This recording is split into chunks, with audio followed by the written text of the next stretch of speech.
प्रभु के स्मरण के साथ प्रारंभ करेंगे। एक बार ओम का उच्चारण।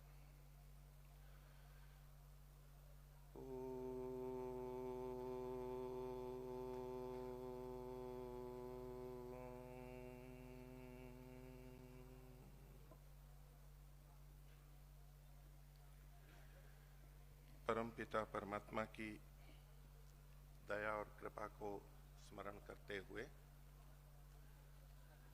आज के और इस समस्त कार्यक्रम के सूत्रधार आदरणीय स्वामी आर्यवेश जी महाराज, मंच पर उपस्थित बहुत ही मान के योग्य, सम्मान के योग्य विद्वज्जन और पंडाल में भी बैठे हुए विद्वज्जन, सन्यासी वृंद, वानप्रस्थीगण और धर्म प्रेमी सज्जनों, मैं बड़ा ही असमंजस में हूं, क्या बोलूं और क्या ना बोलूं। महर्षि दयानंद की शिक्षा का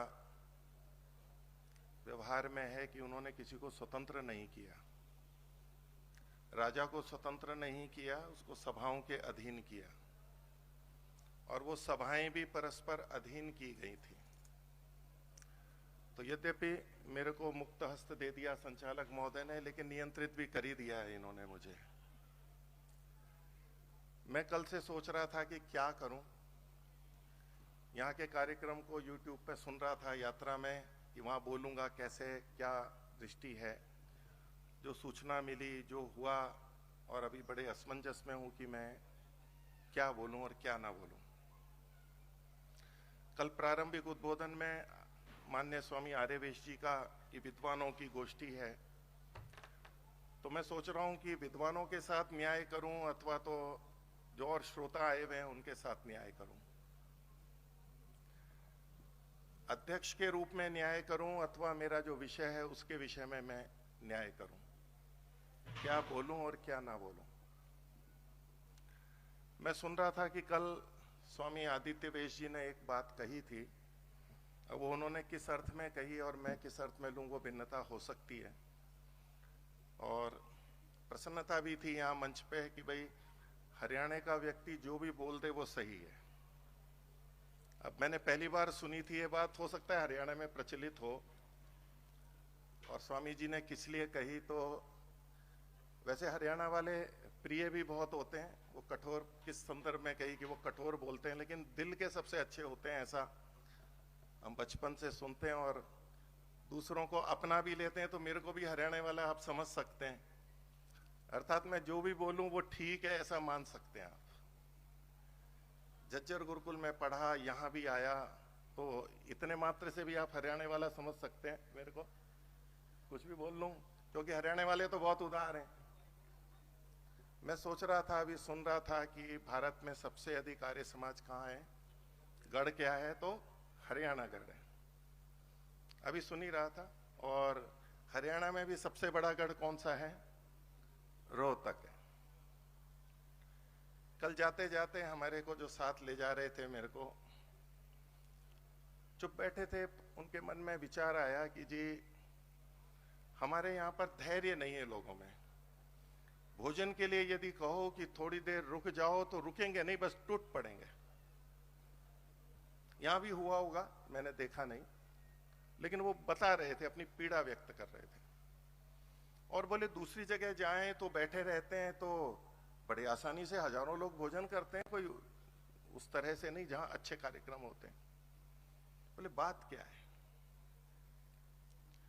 पीड़ा हमारे सबके अंदर है। अब मैं महर्षि दयानंद के 200 वर्ष पे न्याय करूं, वो भी यहां पर लगा हुआ है, या आर्य समाज के 150 वर्ष हुए हैं उस पे न्याय करूं, बहुत सारी बातें हैं। मैं सबसे पहले कम से कम अध्यक्ष के नाते मैं समस्त वक्ताओं के साथ न्याय करता हूं कि उनको धन्यवाद देता हूं, अपने अपने विषय के विशेषज्ञ थे, यद्यपि उनके साथ न्याय नहीं हुआ है, सब स्वीकारते, कोई इस समय नहीं, सब क्या कहें, फिर भी उन्होंने अपने सार रूप में जो भी बात कही और अपने अपने विषय से संबंधित और इस परिवेश से संबंधित, मैं अध्यक्ष के नाते सभी का धन्यवाद करता हूं।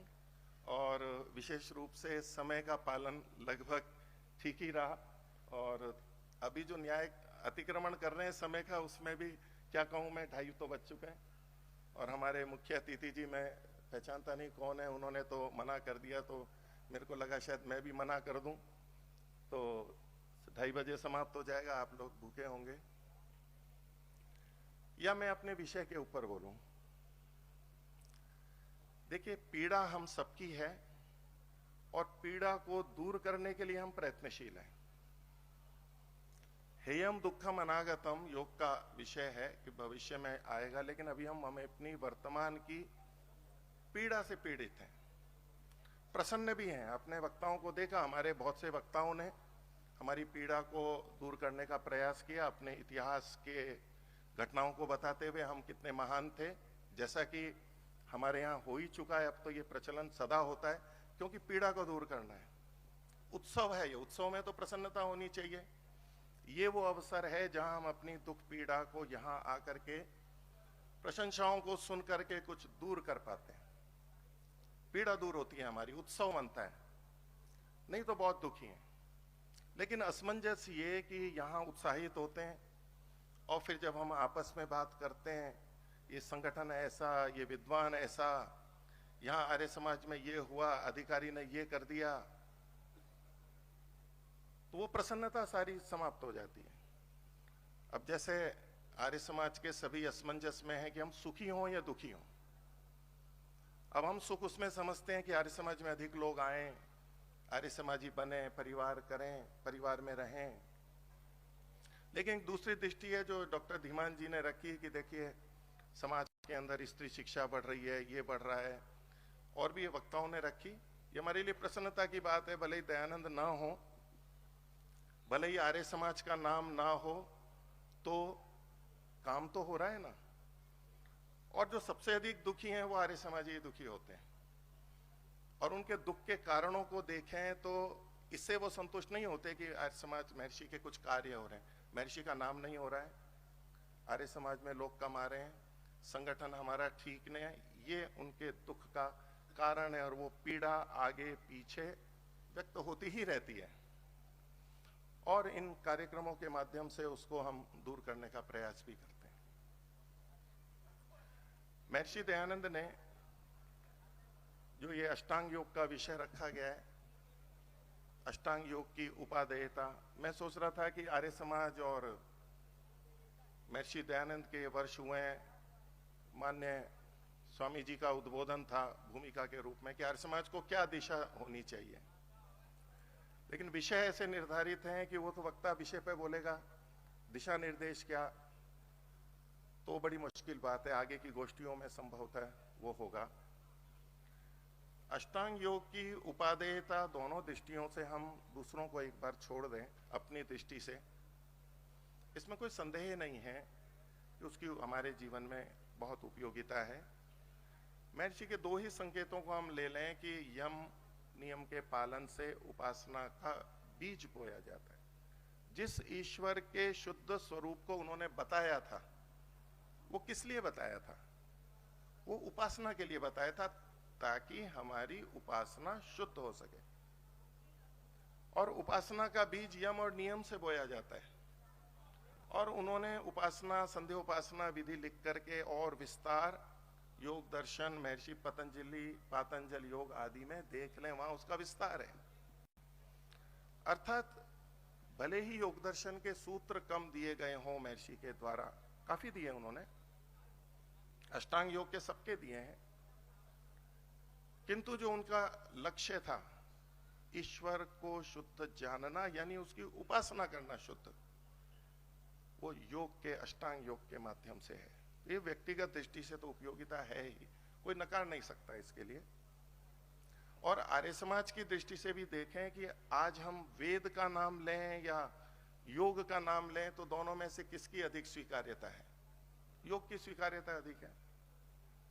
अध्यात्म शब्द बोल दूं मैं, आसन प्राणायाम तक सीमित ना हो जाए, क्योंकि वेद को विशेष प्रकार से ढाल दिया गया है कि ये तो कुछ कर्मकांड का विषय है, ये तो किसी मत संप्रदाय का है। लेकिन महर्षि पतंजलि तो सबके लिए हैं, वो तो सबके लिए हैं। उस रूप में आज भी स्वीकार्यता है। अब हम क्या करें, हम बिना वेद के हमारा काम नहीं चलता, इतनी कठिनता है। केवल योग लें बोले ये तो फिर वो पीड़ा तो हमारी नहीं निकलेगी ना, क्योंकि योग का नाम ले लिया, योग सिखा लिया, महर्षि दयानंद और आर्य समाज तो आए ही नहीं, पीड़ा तो जो की तो रह गई हमारी। अब हमारे विद्वानों ने भी जो रखा, और आज के समय में पंडित का क्या लक्षण है, बहुत सारे लक्षण है, पंडित के बहुत सारे लक्षण है। उसमें एक लक्षण ये है जो संस्कृत का नहीं, मैं हिंदी में बोल देता हूं थोड़ा, कि भागते चोर की लंगोटी भी बहुत होती है। सर्वनाशे समुत्पन्ने अर्धम त्यजति पंडित, ये पंडित का एक लक्षण है। आज हम किसको लें, सबको ले नहीं सकते, ये सबको पता है। घर परिवार में बच्चों में हम क्या योग सिखाएंगे, क्या यम नियम सिखाएंगे, आज का जो समाज जिस दिशा में जा रहा है, क्या सिखाएंगे उनको हम? हमारा आग्रह है कि हम आर्य हैं, हम श्रेष्ठ हैं, हमें सर्वोत्तम ही स्वीकार्य है। थोड़ी भी कमी हो तो हमें स्वीकार्य नहीं है। अच्छी बात है, होना ही चाहिए, और महर्षि ने वेद आदि के माध्यम से वो विस्तृत स्वरूप सब दिया है। लेकिन महर्षि ने विभिन्न स्थलों पर कुछ संक्षेप में भी तो कहा है। आज बच्चे को हम आग्रह करें कि यही करेगा तो अच्छा है, नहीं तो अच्छा नहीं है, अच्छे का क्या परिभाषा है? और हमारी परिभाषा है, हमारा लक्षण तो यज्ञ बना हुआ है अभी, अथवा ओम का झंडा जिसमें 3 लगा हुआ है वो हो तो हम पहचान जाते हैं कि आर्य समाजी है। गाड़ी के पीछे भी ओम लिखा होगा तो नहीं, आर्य समाजी, हमारा लक्षण ही यही है, और इसी से हम आर्य समाजी या आर्य भी बन जाते हैं। जब एक जिज्ञासु ने महर्षि दयानंद को कहा जी कि कोई कुछ कहता है, कोई कुछ कहता है, मैं क्या मानूं? तो इस सब शास्त्रों के वेदता, वेद ही धर्म है, ये सब जानने बताने वाले, प्रतिपादित करने वाले महर्षि दयानंद भी एक बात कहते हैं कि आप सब जगह जाके आ जाइए, और जिसमें अविरोध हो उसको मान लीजिए, जिसको सब स्वीकार करते हैं वो धर्म है। ये भी तो एक लक्षण दिया है उन्होंने। हम जब इसको आर्य समाज को बढ़ाने की बात करते हैं तो कल भी मैं सुन रहा था, बहुत सारी बातें थी, सब बातें अच्छी हैं। भारतीय संस्कृति बचनी है तो बिना संस्कृत के नहीं बच सकती, ये हमारा नारा है। अब हम बच्चे को या नए को कहेंगे तो अब संस्कृत तो वो पढ़ नहीं सकता, गुरुकुल जा नहीं सकता, अर्थात वो भारतीय संस्कृति के लिए कुछ कर नहीं सकता, ये हमने उसके मन में डाल दिया है, हमने डाला है। और जबकि हम अपने को भारतीय संस्कृति का प्रचारक बोल रहे हैं, अपने भारतीय संस्कृति के बीज बोना चाहते हैं उसमें, हमने तो ये बोल दिया। हमने कहा वेद का स्वाध्याय परम धर्म है, महर्षि ने भी कहा बिल्कुल ठीक बात है, और हम कहें स्वाध्याय अवश्य करना चाहिए, इतने घंटे करना चाहिए, और वेद का ही करना चाहिए। वो बच्चों की स्थिति नहीं है आज, और हम वहां पर कहें कि नहीं आपको ये पढ़ना है। हम सोच रहे हैं कि हम वेद का प्रचार कर रहे हैं, दूसरे को अनुकूल बना रहे हैं, लेकिन वास्तव में क्या कर रहे हैं हम उसके मन में अरुचि पैदा कर रहे हैं। आर्य समाजी प्रथम दृष्टया यह कि समझौता नहीं कर सकता सिद्धांत से, और करना भी नहीं चाहिए। लेकिन एक होता है व्यवहार, कि कौन है सामने, किसको क्या बोलना है, कैसे बोलना है, किस परिस्थिति में क्या बोलना है। सबसे कठिन धर्म, सबसे अच्छे का हमें गौरव है, हम सबसे अच्छे हैं, सबसे महान है, निसंदेह हैं, सबसे शुद्ध स्वरूप है। लेकिन स्थिति ये बन जाती है कि जैसे मेरे को क्षमा करेंगे, मैं हरियाणा शब्द को बोल रहा हूं तो, कि हरियाणा का व्यक्ति जो बोल दे सो सही है। अब इस गढ़ से ये भावना निकली होगी ना हरियाणा से, तो मैं इसको यूं कहूं कि आर्य समाज का व्यक्ति जो बोल दे वो सही है। ये दूसरे भी कहते हैं और हम भी ऐसा समझते हैं, जो बोल दे बस वो ठीक है। आर्य समाज ये होना चाहिए, महर्षि का नाम लेना चाहिए, सत्यार्थ प्रकाश पढ़ा हुआ होना चाहिए, जो बोल दे वो सही है उसका। तो जो समाज की स्थिति है, हम चाहते हैं क्या करें जी, पर्चे बांटें, ये करें, वो करें, प्रचार करें, छोटे बच्चों को लें, ये करें, संस्कार। छोटे बच्चों के सब प्रयोग बहुत हो चुके हैं और बहुत गोष्ठियां भी हो चुकी हैं, सब कुछ है, लेकिन कुछ तो रास्ता ढूंढना पड़ेगा। कहीं न तो समस्या है जो कि हम उसको नहीं कर पा रहे हैं। तो पंडित का ये लक्षण नहीं होता कि आर्य पंडित है, वैदिक पंडित है तो वो सर्वश्रेष्ठ ही बोलेगा, सर्वश्रेष्ठ ही बताना है और पूरा का पूरा उसको उसी समय बता देना है, समझा देना है। नहीं, पंडित का ये लक्षण भी तो है, सर्वनाशे समुत्पन्ने अर्धम त्यजति पंडित है। तो ये हमें निर्णय करना पड़ेगा समाज की स्थिति के अनुसार कि हमें क्या आधा छोड़ना है और क्या ग्रहण करना है। हम सारे को लेंगे ना तो सारे को पाने पे तो कुछ भी नहीं मिलता है, वो भी लोकोक्ति प्रचलित है। और हमारा दुख इसी बात का है कि सब वैसे नहीं है। तो महर्षि ने, अगर हमारे बच्चे कुछ ऐसा आचरण करते हैं जो अविरुद्ध है, भले ही यज्ञ नहीं करते, क्योंकि यज्ञ को सब स्वीकार नहीं करते, यज्ञोपवीत नहीं पहनता वो सब स्वीकार नहीं करते, लेकिन कुछ ऐसा होगा ना जो महर्षि का संकेत है कि जो सबको स्वीकार्य है वो यदि हमारे बच्चे स्वीकार्य करें तो हम संतुष्ट रह सकते हैं नहीं। और हम आर्य समाजी या आर्य अपने बच्चों से सबसे अधिक दुखी रहते हैं, और किसी अन्य लोभ के कारण से नहीं। ये आर्य समाजी नहीं बना, आर्य समाज में नहीं जाता है ये इन बातों पे हम सबसे अच्छे दुखी, हम सबसे अच्छे हैं लेकिन सबसे अधिक दुखी भी हम हैं, पीड़ाएं हमारी सबसे अधिक हैं। तो कुछ हमें निर्धारित करना पड़ेगा। धर्म की विशेषता बताते हुए माननीय वीरेंद्र जी ने भी बात रखी थी कि महर्षि ने धर्म का क्या स्वरूप कहा है।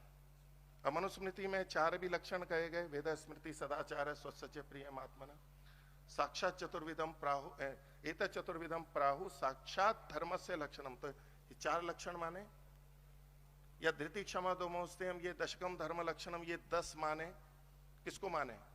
तो महर्षि ने स्पष्ट कहा कि ये 4 तो धर्म को सिद्ध करने में प्रमाण है, उस रूप में धर्म है। धर्म तो ये धृति क्षमा आदि ही है। और महर्षि दयानंद ने इतना सरल किया हुआ है जो कि सब स्वीकार कर सकते हैं, कर भी रहे बहुत, कि उन्होंने धर्म के लक्षण में मूल बात जो हमारे पूर्व वक्ता भी कह रहे थे, न्याय, पक्षपात रहित व्यवहार, इसको बार बार कहा है। और ये वो सूत्र है जो महर्षि दयानंद देना चाहते थे, जो दिया है उन्होंने। क्या हम ये वैदिक धर्मी है या नहीं है उसकी कसौटी इस आधार पे देख सकते हैं। भले ही वो यज्ञोपवीत ना पहनता हो, शिखा ना धारण करता हो, महर्षि ने भी लिखा है गर्मी हो तो शिखा हटा दे, पर हमारे लिए वही लक्षण है, गुरुकुल के ब्रह्मचारी के लिए आवश्यक है वो। नहीं तो हम निंदा करने लगते हैं, पंडित के लिए आवश्यक है, नहीं तो हम निंदा करने लगते हैं, तुरंत आएगा। तो ये जो लक्षण है बाहर के, और मनुस्मृतिकार स्वयं कहते हैं न लिंगम धर्म कारणम, ये लिंग जो बाहर के हैं ये धर्म के कारण नहीं है। हमने ये वस्त्र पहन लिए हम धार्मिक हो गए, ये तो नहीं है मूल धर्म। और ये 10 भी कठिन लगते हैं, तो एक जो सूत्र महर्षि दयानंद ने कहा कि भाई पक्षपात मत करो, न्यायपूर्वक व्यवहार करो, एक छोटी सी बात है। अब दूसरे सब अहिंसा परमो धर्म, ना ही सत्यात परो धर्म, श्रूयात धर्म सर्वस्वम, आत्मन प्रतिकूलानी परेशान न समाज है, कुछ ना कुछ प्रयास किया है छोटा देने का। नहीं तो हमारे यहाँ धार्मिक वो हो सकता है जो गुरुकुल में पढ़े, जो वेदों को पढ़े, जो स्वाध्याय करे, जो प्रतिदिन यज्ञ करे, जो संध्या करे, मंत्रों का अर्थ सहित करे, वो धार्मिक हो सकता है। एक लक्षण हमने बना लिया है। महर्षि दयानंद तो व्यवहार भानु में कहते हैं कि सब व्यक्ति विद्वान नहीं हो सकते, लेकिन धार्मिक तो सब हो सकते हैं। इसका मतलब है कि विद्वान आवश्यक है, उसकी निंदा नहीं है, होना ही चाहिए, लेकिन वो लक्षण नहीं है कि वो धार्मिक हो। क्यों? अपवाद वहां भी देखे जाते हैं। और धार्मिक बनने के लिए आवश्यक नहीं है कि वो विद्वान बने और संस्कृत पढ़े और वेदों को पढ़े। लेकिन हम जिस श्रेष्ठता में जीना चाहते हैं, जो आर्यत्व हमारे अंदर प्रतिष्ठापित है, वैसे कुछ भी नहीं हो लेकिन अंदर तो बहुत विद्यमान है, इससे नीचे हमें स्वीकार नहीं है। एक वर्ग है हमारे यहाँ, उसके नीचे नीचे स्वीकार नहीं करेगा। तो जब हम इतना कठिन प्रस्तुत करेंगे, आज तो समाज में सब चीजें सरल हैं, और सरल तो सभी चाहते हैं मनुष्य मात्र, और ऋषियों का शास्त्र कठिन नहीं हो सकता। महर्षि ने कर्मकांड को कम करके सरलता रूप दी है, और वो भी कठिन लगता है। तो जो संक्षेप से सरल है, हम कम से कम अपनी प्रसन्नता को रखें कि हम वैदिक धर्मी हैं, हम यम नियम का पालन करते हैं, हम अष्टांग योग का पालन करते हैं, हम ईश्वर की तरफ बढ़ते हैं। ये क्या अपने आप में हमारे लिए संतुष्ट होने के लिए पर्याप्त नहीं है? बोले नहीं, ये तो तुष्टि दोष हो जाएगा, फिर दुनिया की चिंता कौन करेगा? आज जो दुनिया की चिंता अधिक करता है, रोता है, वही सबसे अधिक संस्कृति भक्त कहलाता है। आंसू बहाओ अधिक, ऐसी भावनाओं से बोलो, खतरे में है, हम भी करते हैं, उसी को अच्छा मानते हैं। क्या केवल इतना हमारे लिए संतुष्ट रहने के लिए पर्याप्त नहीं है कि हमारा सौभाग्य है कि हमें महर्षि दयानंद की कृपा से शुद्ध चीज मिल गई, और हमारे जीवन में क्या ये अपने आप में संतोष का कारण नहीं है बहुत बड़ा? और हमारे बच्चे भी, हमारे मित्र भी, अब वो कोई भी हो, वो चाहे आर्य समाज आता हो या ना आता हो, यदि उसका पक्षपात रहित व्यवहार है, और ऐसे व्यक्ति मिलते हैं। महर्षि दयानंद ने भी लिखा है कि अन्य मतों में भी सज्जन धार्मिक होते हैं, वो ऐसे हटी नहीं थे जो कि आज हम हो गए हैं और जो कि हमारे दुख का कारण है। यम और नियम, ये जो सारा और पूरा अष्टांग योग है, ये स्व केंद्रित अधिक है। फिर भी उसमें सबसे पहले ये बात कही गई है कि यमों का, जो कि हमारे पारस्परिक सामाजिक व्यवहार से जुड़े हुए हैं, अहिंसा, सत्य आदि। अब समाज में 10 बातें आती हैं कि सामाजिक रूप से ये प्रथा चल गई, वो ठीक है या नहीं है। एक सामाजिक बात होती है और एक व्यक्तिगत बात होती है। हाँ, सामाजिक चीज में हम दोनों को धर्म अधर्म मान करके चलते हैं, निर्णय नहीं हो पाता है। तो महर्षि ने कहा कि हमें कहाँ स्वतंत्र और कहाँ परतंत्र रहना है। तो सामाजिक सर्वहितकारी नियम पालने में परतंत्र ये पहले का है। और यम और नियम में भी यम सबसे पहले यही है कि हमें दूसरों के साथ व्यवहार करने में परतंत्रता रखनी होगी, नियम का अनुशासन को रखना होगा, वो अधिक महत्वपूर्ण है। और जो व्यक्तिगत है, जैसे कि नियम, उसमें शौच, संतोष, तप, स्वाध्याय, ईश्वर प्रणिधान, वो भी है, वो उतना मुख्य नहीं है जितना कि यम है। और इसलिए अपनी उन्नति में सामाजिक सर्वहितकारी नियम पालने में परतंत्र रहना चाहिए और प्रत्येक हितकारी नियम पालने में स्वतंत्र रहना है। व्यक्तिगत जो नियम है, आज न जाने कितनी बातें हैं, कल से मैं कई लोगों ने कहा ये हो गया, न्यायालय ने ये निर्णय दे दिया। किसको सही माने गलत माने, तो महर्षि का दिशा निर्देश है, यम और नियम योग का भी है, कि सामाजिक जो नियम है वहां तो सामाजिक जो जुड़ी हुई है वहां तो नियम में परतंत्र रहना होगा, हमें भी और दूसरों को भी। और जो व्यक्तिगत चीजें हैं उसमें हमें स्वतंत्रता देनी होगी। समस्या वहां आती है जब हम व्यक्तिगत जीवन में हस्तक्षेप करने लगते हैं और उसको भी सामाजिक मान करके उसमें नियमन करना चाहते हैं और उसको भी धर्म का स्वरूप मानते हैं। परमात्मा ने स्वयं ने हमें कर्म करने में स्वतंत्र किया है, हाथ नहीं पकड़ता है वो। परमात्मा का ये भी तो स्वभाव है, ये भी तो स्वरूप है। तो समाज में विसंगतियां हैं, होंगी, आगे और बढ़ेंगी, या तो दुखी होते रहें और ऐसे ही है बस। तो महर्षि के और योग के ये संकेत है कि सामाजिक है उसमें नियम के लिए हम दूसरे को कह सकते हैं, व्यक्तिगत जो है उसमें करने दीजिए दूसरे को, उसका पाप है तो पाप करेगा, दूसरे प्रभावित नहीं होने चाहिए, और वो है उसमें लेकर के दुखी ने, और सामाजिक चीजों को ही हम व्यवस्थित कर लें उतना ही बहुत है। तो मैं अपने वक्तव्य को यहीं समाप्त करता हूं। मुझे नहीं पता मैंने किसके साथ न्याय कर दिया या किसके साथ अन्याय कर दिया। संयोजक महोदय, इनको तो बोलने का ही अवसर नहीं मिला अपने विषय का। इन्होंने मेरे को याद आपको बताया मेरा विषय निर्धारित है, ये भी तो एक वक्ता थे, ये तो संचालक नहीं थे तो इनको संचालक बना दिया गया और इनका विषय पता ही नहीं कहाँ चला गया, इनको वो अवसर नहीं मिला। इन्होंने दूसरों को अवसर दिया, मैं उनका धन्यवाद करता हूँ। और यहाँ आमंत्रित किया और आप लोगों ने सुना, मैं उस सबके लिए धन्यवाद करता हूँ, व्यवस्था के लिए धन्यवाद करता हूँ। बहुत पहले एक बार स्वामी इंद्रवेश जी से दिल्ली में मिला था, एक आर्य समाज में जहाँ वो ऊपर रहते थे, मैं एक दिन आया तो उनसे काफ़ी प्रश्नोत्तर हुए, और यहाँ पहली बार आना हुआ। मैं नाम तो बहुत सुनता था लेकिन आके प्रसन्नता हुई, और जो कार्य चल रहे हैं वो बहुत अच्छे चलें। मैं बहुत बहुत धन्यवाद करता हूँ। ओम शम। और हरियाणा वाला मान लेंगे मेरे को, हरियाणा वाला जो बोल दे वो सही, आर्य समाजी जो बोल दे वो सही, तो दुख नहीं मनाएंगे। नमस्ते जी।